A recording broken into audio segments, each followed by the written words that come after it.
Okay, now let's see an example of while loop. So the problem statement is we have to write a program to input an integer n and print numbers between 1 to n. So now, like, assume you are given a program to print first 5 numbers.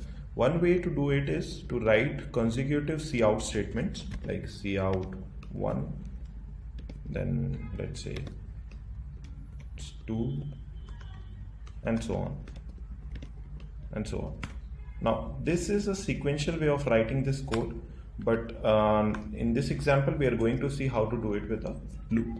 So first let's input the number and then we'll use the while loop to print the first n numbers. So I'll declare a variable int n, then take the input from user cin n. Now next what I have to do is I have to print from 1 to n. So since I am using the while loop, the first step will be to initialize the loop counter. Let's name the loop counter I and initialize it value 1. The reason why we are initializing the value 1 is because we are going to print I and we are going to print numbers from 1 to n. So that's why the value is initialized 1. Next, let's write the while statement. So while I is less than equals to n. So this is the I is less than or equal to n is the conditional test which will determine how long the loop will run. So next part comes, next part is the loop body. So in the loop body, what we have to do is we have to print I. So repeatedly we will print I. So this will be the loop body end. The last part of a loop is loop counter update. So what we'll do in this step is I plus plus. So what I'll do is I'll mark each and every step what it is. So this is initialization.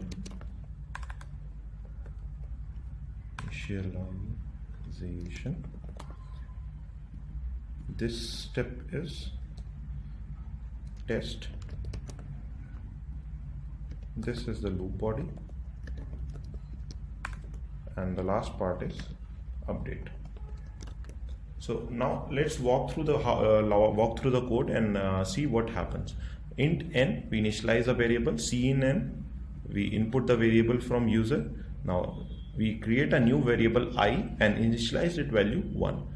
Now when this statement gets executed, it will check if I is less than or equals to n. So currently the value of I is 1 and let's say n is 5.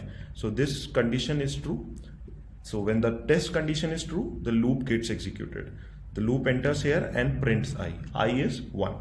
Now in the next iteration, like when the next statement gets executed, the value of I is incremented. I plus plus means increase the value of I by 1. So now the value of I is 2.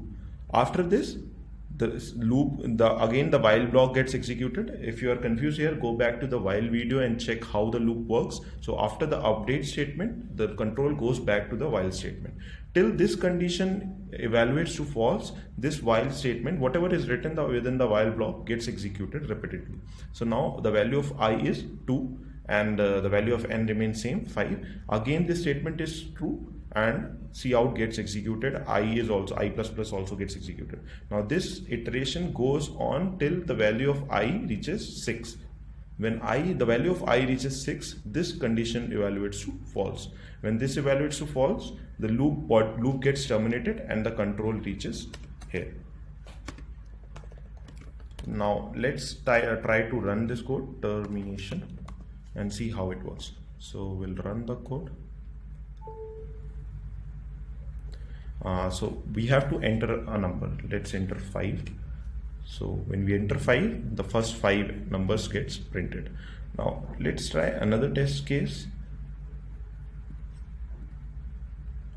Let's input 0 and see what happens.